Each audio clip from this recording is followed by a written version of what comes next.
City Minister, the different Ros Goldsborough. Congratulations, Ros, and also happy birthday. Thank you. I'll take Welcome it along. all. Thank you. And over to you. Thank you. Great, thank you. Oh, my word. And yes, that Hark the Herald Angels Sing, they were reaching some notes that I can't even hope to get near, but it was wonderful. Wonderful. Yay. So, yeah, thank you for the candles. They're looking fabulous. Thank you. So, Sacred Hunger, Sacred Hunger. I was reading the book by Barry Unsworth. I don't know if anyone else has read it, called Sacred Hunger. And it's about the slave trade. And of course, I don't know, like you, I mean, I was thinking, of course, the slaves are manacled. They are the ones that are in this bondage. But actually, when you think about the whole setup, so many more, the whole system kept people in bondage. So to man the ships, they were just rounding up people and stealing money from them, basically, and then creating debt. And so, how are they going to pay the debt? Oh, well, you'll just have to be on this voyage, on this ship for the next year. It's like, oh, what a way to be recruited. So, this feeling of sacred hunger, or this concept of sacred hunger, started to make sense to me when I was experiencing a longing in my soul, a longing for something, and I didn't know what it was. Has anyone else had that experience where you know there's something more for you? Mary Morrissey talks about it as divine discontent. And for me, it was a feeling of, I shouldn't be feeling this way. I should just be grateful. We have these great lessons about you need to be putting out this idea that you're grateful for everything. You're grateful and expressing gratitude whenever you can. But there was still this feeling of somehow this longing, somehow this idea that how was I going to fill it? It was like there was this gap within me, and I didn't really know what it was about. So my journey through unity really has been about filling that gap. And I've come to see that, in fact, this sacred hunger, this longing, which when I told Bill that I was going to use this as my title, he said it was very, very Catholic, very Roman Catholic. I didn't realize that, but maybe some of you can relate that this is a concept that you've come across from there. But it's that wanting for some kind of purpose, some kind of connection, some kind of meaning in my life that was going to go beyond the way that I was operating currently. H. Emily Cady talks about it as that dreadful homesickness in Lessons in Truth, that spiritual longing that drives us toward some fulfillment, some way of liberation.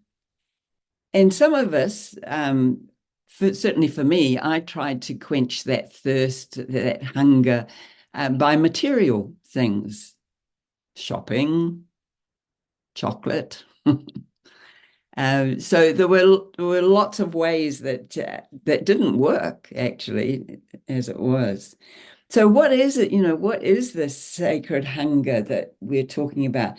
It is that deep inner longing, isn't it? It's that need for connection to something greater than ourselves.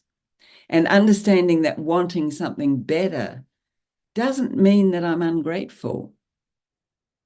That paradox, that's not an either or. It's that progression, that part of us that wants to progress, that wants to explore, that wants to get that deep connection, that stirs us beyond where we are currently. So it's a sense of oneness that we're looking for, the realization of our true nature. So more than a desire for pleasure or achievement, it's a yearning for our souls to come home. Don't you like that? Yearning for our souls to come home. Emily Cady describes it as a deep sense that we're not fully aligned with our true selves, with the divine, because that is our true selves, isn't it? With our higher purpose. So some of the key points seem to be that it is a universal sense. There is this universal longing. Every human experiences it in some way, whether they're aware of it or not. And it might be disguised as a search for wealth or power, relationships, or status. But underneath it is all it's hunger for something more, something transcendent, maybe. It's a spiritual void, really, isn't it? It's unlike physical hunger that's satisfied by food. Sacred hunger stems from a spiritual realm. It arises when we realize that material pursuits cannot fulfill our deepest needs. So it's a call to awakening. It's a call to our divine potential. It is a divine invitation. It's to remember who we truly are. Emily Cady says in Lessons in Truth, there is a place in every heart that longs for truth, that knows truth, and that wants to live truth. So that is, in essence, what sacred hunger is, the desire to live in alignment with the truth of our being, the divine essence of who we, of what we are, of that which we are, to find that sense of home in ourselves. In conscious living, Gay Hendricks introduces the concept of a third way. So he talks about, doing affirmations and doing things that we already know about in unity. But the third way he talks about is the mindset that encourages moving beyond the traditional approaches to challenges. The third way is the way of being that transcends the typical either or, instead invites us to embrace both and, which I was talking about just before. Hendricks explains that in many situations, people are stuck in dualistic thinking, choosing between two options, often seeing this as opposites or conflicting choices. The third way invites us to go beyond this dichotomy and discover new creative solutions that harmonize seemingly opposite forces or viewpoints. It's about finding a more expansive, integrative path that leads to greater peace, growth, and fulfillment. So peace is our word for today, isn't it? How do we find that peace? So there are some spiritual practices that do lead us. And Emily Cady talks about in Lessons in Truth, her final lesson, although if you read her book, it looks like it's the first lesson, but it's really the final lesson is bondage or liberty, which? So we've got a choice. Even though when we look at some of those situations, like the slave trade, it looks like people didn't have a choice. But what this teaching is that, in fact, we always have a choice. Bondage or liberty, which? So we have a choice in the way that we respond to things. So the way that we pray. So we don't pray for material things we learn in unity, although I must say when I started, I did pray for material things because that was where I was at. But the real peace comes when we align ourselves with the truth that is already within us. the prayer becomes a vehicle for connecting to the divine and reminding us of our inherent wholeness. We use meditation to quiet the mind so that we can tune into that peace that passes all understanding. The opportunity in those meditation times is to access our inner wisdom, the intuition. In that stillness, we can hear the calling of the soul. What's it calling us to do? Eric Butterworth talks about the universe is calling. Are we listening?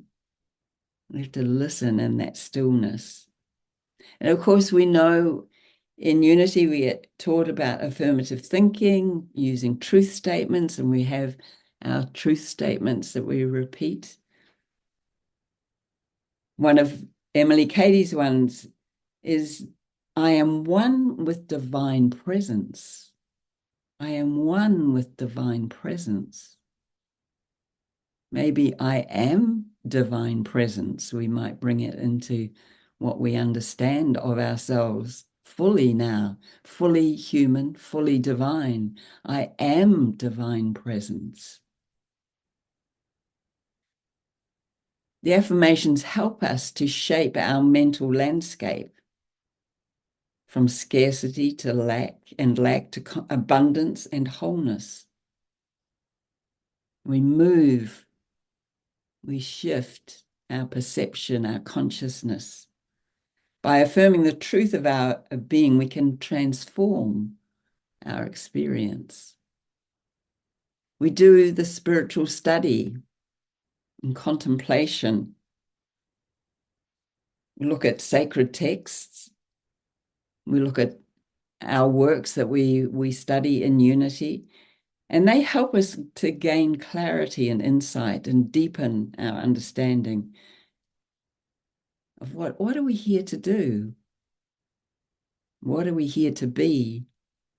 Through contemplation, we delve into those teachings and reflect how they apply to our own lives. Service to others is another way that we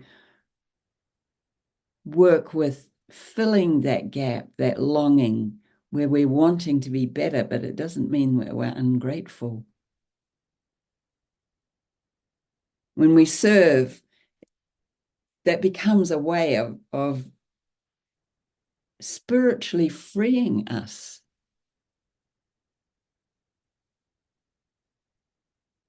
I think one of the profoundest classes that I did was the 4T program, which was tithing of our time, talent, and treasure, and learning about the power that there is in gifting one's time.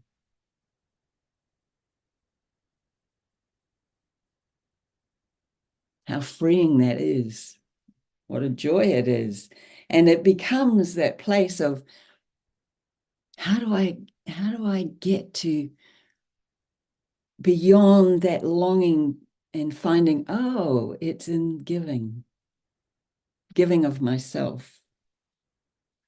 And of course, there is gratitude.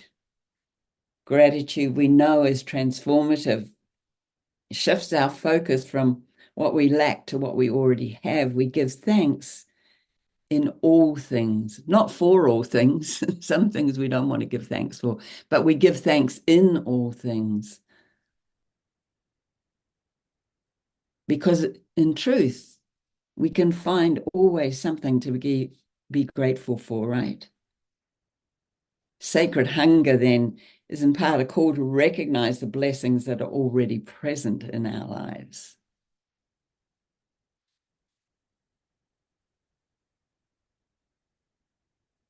Now, there's some practices, I must say, that while they might seem appealing, don't actually work all that well.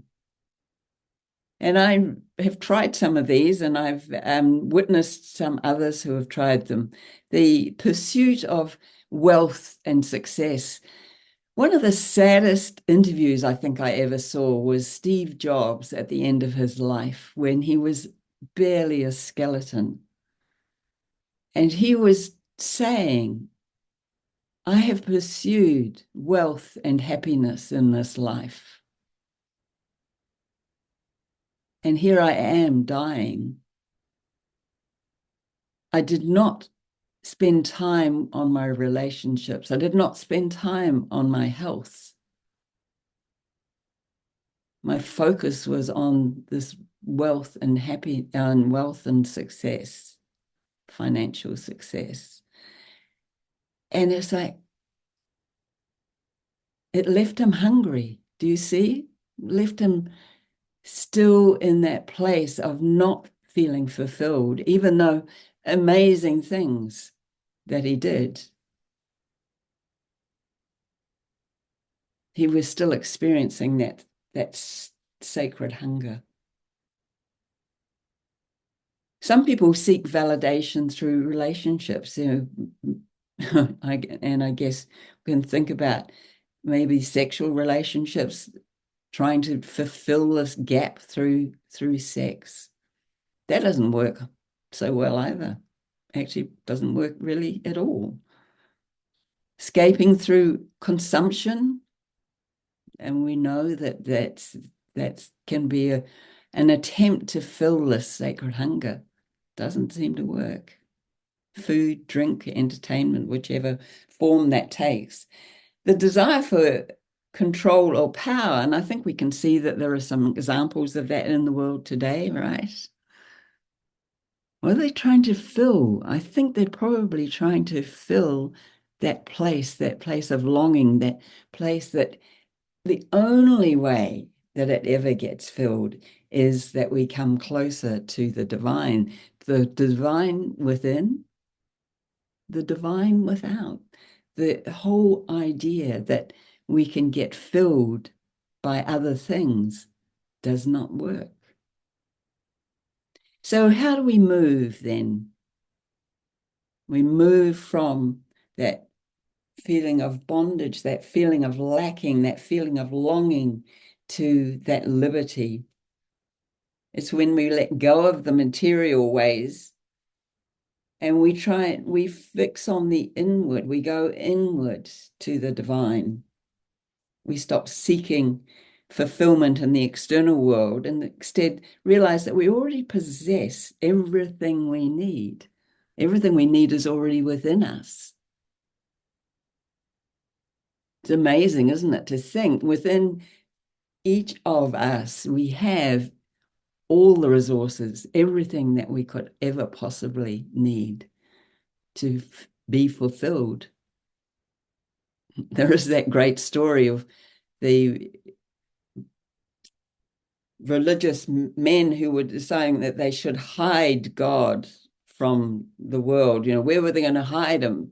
Well, they could bury him in the sea, but no, there would be sea exploration would be found. Well, they'll take him to the top of the mountain and we'll hide him there. And no, there will be people who will explore the mountains and they will find him. We'll bury him in the ground and never that be found. No, there will be exploration. They'll find him there. Oh, well, I know where we'll put him. We'll put him in the heart. We'll put him in the side. People do not think to look there. And it's so true, isn't it? How long does it take most of us? Well, I can't speak for you. It took me a long time. It took me a long time to know this, to understand it, to find it within.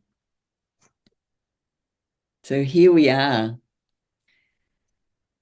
In conclusion, in Katie's words, she says, there is within you a perfect life. Your only work is to let it express. Within you is a perfect life.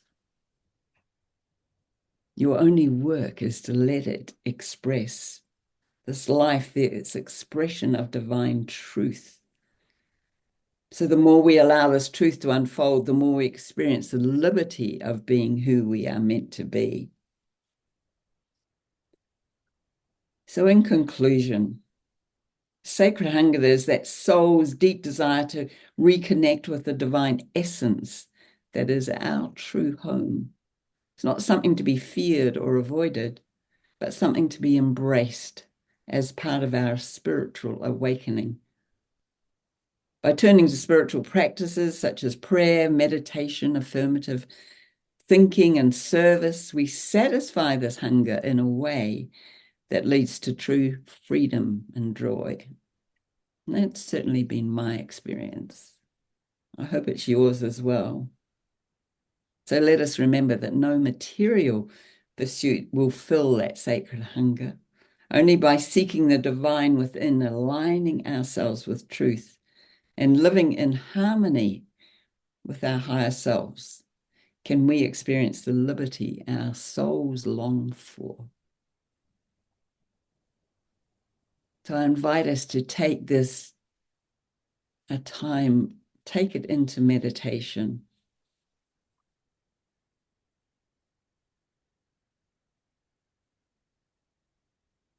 Invite you to take a deep breath and settle yourselves into your chair or wherever you are right now. Turn within.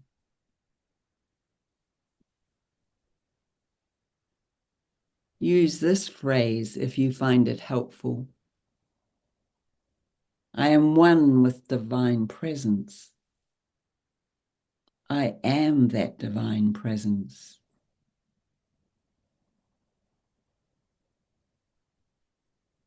Breathe that in. I am one with divine presence. I am that divine presence.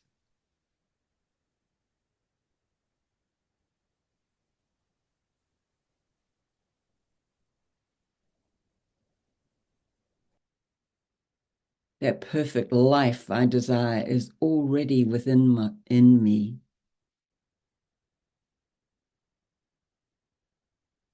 My only work is to let it express itself. Rest now in the silence of your own being.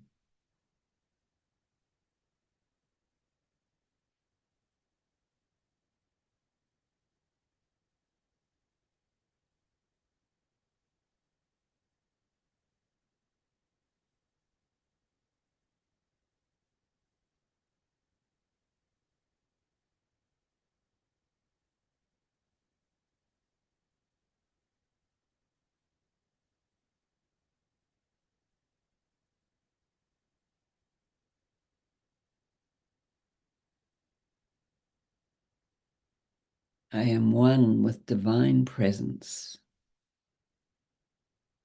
I am that divine presence.